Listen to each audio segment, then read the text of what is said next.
On the world news tonight, first the headlines. Shetima chairs NEC meeting in Abuja. It will be dramatic for marketers to believe petrol prices won't increase. Petron. Do not marry more wives after your appointment. Adeleke. Zulum gives palliatives to 2,000 Fizen households. Insecurity hindering immunization in northern Nigeria. And on sports, Olise rejects Chelsea, Penn's new Crystal Palace deal. I am Morire Rabila Lawal. The news shortly. Vice President Kashim Shettima on Thursday chaired the National Economic Council NEC meeting in Abuja. The meeting being held at the council chamber of the Presidential Villa Abuja as in attendance governors from across the Federation and other stakeholders. The meeting is expected to address some of the pertinent economic challenges in the country occasioned by the removal of petrol subsidy. Also expected to be discussed as security challenges across the country, while and with recent attacks in some parts of the north.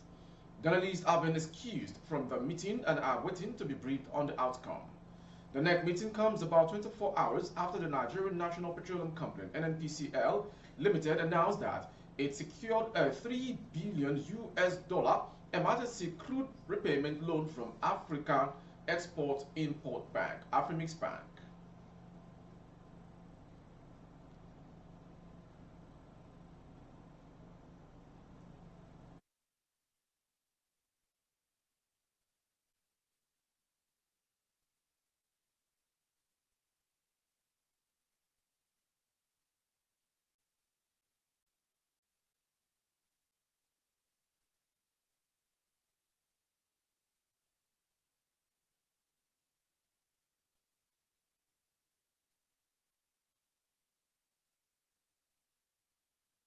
The Petroleum Product Retail Outlet Owners Association of Nigeria, Petron, has said the statement credited to the Nigerian National Petroleum Company Limited that there is no plan to increase petrol prices despite the fall of the naira against the dollar is shocking. It said it would be dramatic for marketers to believe the price of petrol would not increase following the harsh realities of the exchange rate. River State Chairman Petron Francis Dimka, in an interview, said Petron is watching and gradually following the policies of the government, with the belief that the refineries will become functional for the situation to stabilize. He assured that the association's members will continue to distribute petrol across the nation and at the best price despite the exchange rate. It is actually going to be dramatic for us to believe that the price of fuel will continue to be stable. Federal government and NNPCL saying that the price of fuel will no longer go up or will no longer come down. We do not understand the meaning of that statement. Reacting to NNPCL's statement about no plans to increase the price of fuel in what appeared to be price fixing for other marketers, despite being a private limited company, Dimka stated that NNPCL remains the leader in the industry and can drive the price of petrol. He added NNPCL may not be said to be fixing the price of fuel, but from our own point of view, NNPCL is like the leader in the industry, and so NNPCL has what it takes to decide or drive the price of fuel. They are not fixing price, but they are driving and directing the price of fuel. Petron has repeatedly reiterated that the only solution to the crisis occasioned and caused by the removal of fuel subsidy is for the 4 refineries in this country to start operation.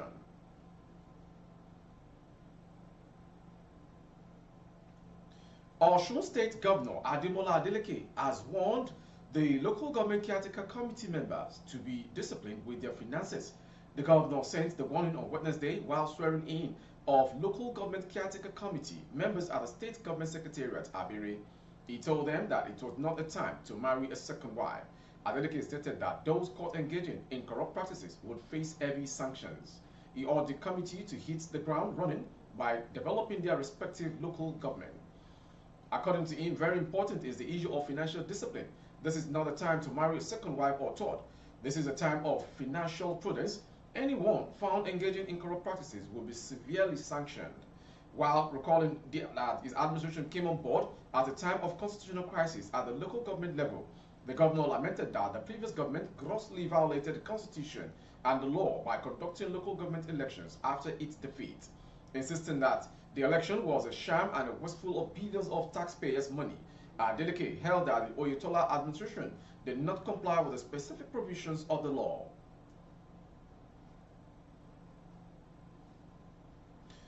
Governor Babagana Umar Zulum of Borno State has distributed food and other palliatives to 2,000 residents of Vizen Ward in Maiduguri Metropolitan Council.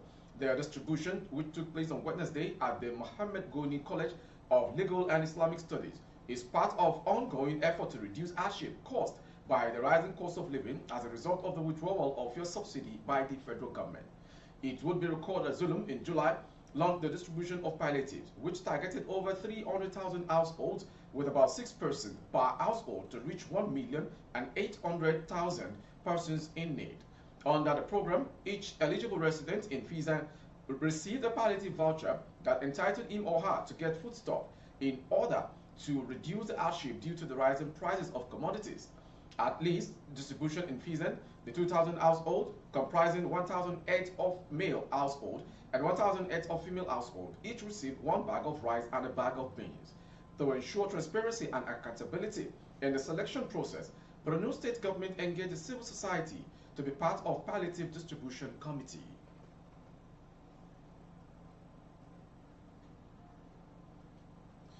The defense headquarters has said 3 officers and 22 soldiers were killed in an ambush by terrorists in Niger State. The Director of Defense Media Operations, Major General Edward Buba, said no group would ever strike the military without injurious consequences. He made the statement at the bi-weekly update of Armed Forces on Nigeria on Thursday. Information reported that a NAV Mi-171 helicopter had crashed on August 14, 2023 at about 1 p.m. near Chukuba village in Shiroro LGA of Niger State while on evacuation mission. The helicopter had departed Zungeru Primary School, Erut Kaduna, when the ugly incident happened.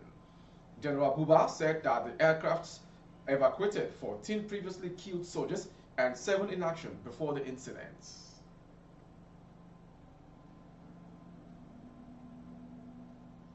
Visit hospitals where for the sacrifices soldiers make while defending the nation. He is here today to meet with wounded troops, hear their stories and provide words of encouragement. The visit is this is part of our routine visit. We visit hospitals where our personnel are being treated, just to encourage them, to see how they are doing, to appreciate them. And we know that with this, it will also encourage them to get well and to know that they are not alone. I'm very happy with what I've seen. The hospital environment looking very well. The CMD, doctors, nurses, and everyone looking very professional. His visit to the 44 Nigerian Army Reference Hospital comes barely 2 days after more than a dozen military personnel were ambushed by terrorists in Niger State. The CDS assures troops that the Nigerian Armed Forces Authority will ensure the welfare and treatment of his wounded soldiers, even if it requires being flown abroad. He also charges others in the field to remain committed to the... Moving on to the next story. On Thursday, the Legal Division of the Federal High Court struck out charges of illegal possession of firearms and ammunition preferred against the suspended governor of the Central Bank of Nigeria, Godwin Emefiele. Justice Nicholas Owebo struck out the charges for lack of diligent prosecution following an application by the federal government to withdraw the charges. The oral application was made on Tuesday by Mohammed Abubakar, the Director of Public Prosecutions, DPP, in the Federal Ministry of Justice. Mr. Abubakar said the application was informed by emergent facts needing further investigation and prayed the court to grant the application. Mr. Emefiele's counsel, Joseph Daudu, opposed the application. Mr. Daudu argued that the government disobeyed the court's order granting Mr. Emefiele's bail and should not have its application entertained by the court. Mr. Daudu added that the application for withdrawal of charges must be in writing. The ruling on the application on Thursday, Mr. Owebo held that Section 108 of the Administration of Criminal Justice Act empowered the DPP to withdraw the 2-count charge. He also held there was no requirement for the application to be in writing. The prosecution has shown signs that they are not law-abiding and have no respect for the court. Of what benefit will it be to keep the file in the court's docket? I believe the proper thing is to allow them to withdraw the charge, stated Mr. Owebo. The judge ruled the application to withdraw is hereby granted. On July 25th, the court admitted that Mr. Emefiele to 200 million naira bail after he was arraigned on a 2-count charge of illegal possession of firearms and ammunition.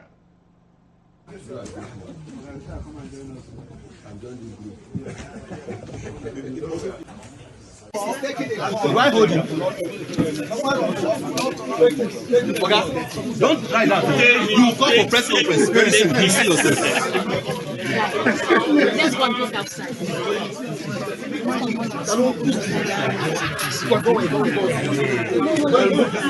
The police in Edo State on Wednesday confirmed the arrest of one Gabriel Ahua, 84, for allegedly killing his 75-year-old wife for denying him sex. The public relations officer of the command, SP Chidi Onwabuzo, announced the suspect arrest during a news conference in Benin. The octogenarian, Mr. Onwabuzo, said he is among the 198 suspects apprehended in the state for various crimes such as armed robbery, kidnapping, murder, among others. The suspect is not remorseful after killing his wife, but he still claimed that his action was the only solution to her starving him of sex, he said. Speaking at Newsmen, the suspect said his wife had been denying him sex for a long time. I reported my wife to the family of ours, but she failed to listen to them and continued with her whole ways. Meanwhile, I heard that she has been sleeping with someone and a pastor, the suspect said. He however said that he regretted his action. Now, the foreign story. Troops of the Economic Community of West African States have said they are ready to participate in a standby force that could intervene in Niger. After presidential guard seized power from President Mohamed Bazoum, ECOWAS issued a 7-day ultimatum to the military to restore the president or risk sanctions, including possible military action. But the junta called off ECOWAS bluff and vowed to resist foreign intervention. Subsequently, the regional bloc asked the first chiefs from the 15-member regional bloc to activate its standby force. At a meeting in Accra, Ghana capital, on Thursday, the defense chiefs said they were prepared to restore civil rule in Niger. According to Al Jazeera, all member states except those under military rule and Cape Verde pledged readiness to participate in the standby force.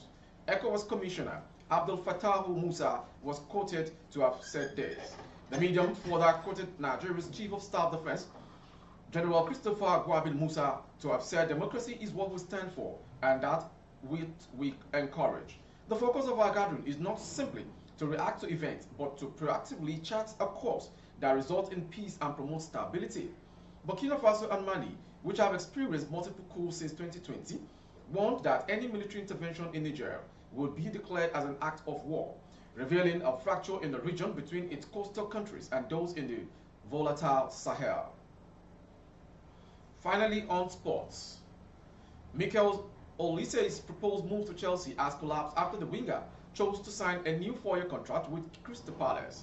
Chelsea had triggered a €35 million release clause in the 21-year-old's previous deal, but that has been surpassed by a new agreement that Crystal Palace chairman Steve Parish confirmed on Thursday.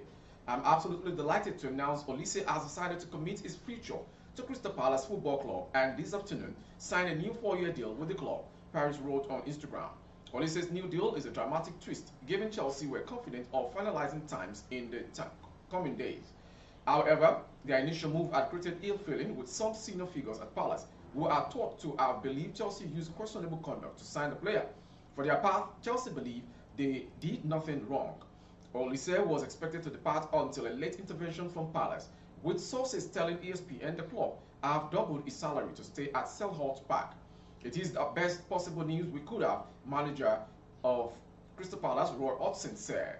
It is unclear at this stage whether the new deal contains another release clause, but regardless, Chelsea are now switching their attentions to other targets, including Nottingham Forest Brian Johnson. Forest valued Johnson at close at €50 million and has previously interested both West Ham and Tottenham. With the sports story, we've come to the end of today's world news. Before we go, some headlines. Shetima chairs NEC meeting in Abuja. It will be dramatic for marketers to believe petrol price won't increase. Petron. Do not marry more wives after your appointments. Ademola Adeleke to chairman. Zulum gives palliative to 2,000 freezing households. And on sports, Olise rejects Chelsea, pens new Crystal Palace deal. For more updates of our broadcast on YouTube, our handle is BGI TV Current. Kindly subscribe and click on the notification bell, select option all to access all of our broadcasts. On Facebook, by Dede Imo with Alawiye Adebayo. For advert placement of your goods and services, coverage of events and functions, please dial the phone number streaming on the screen for advert placement only. Thank you for watching. I am Morire Rabila Lawa. Good evening.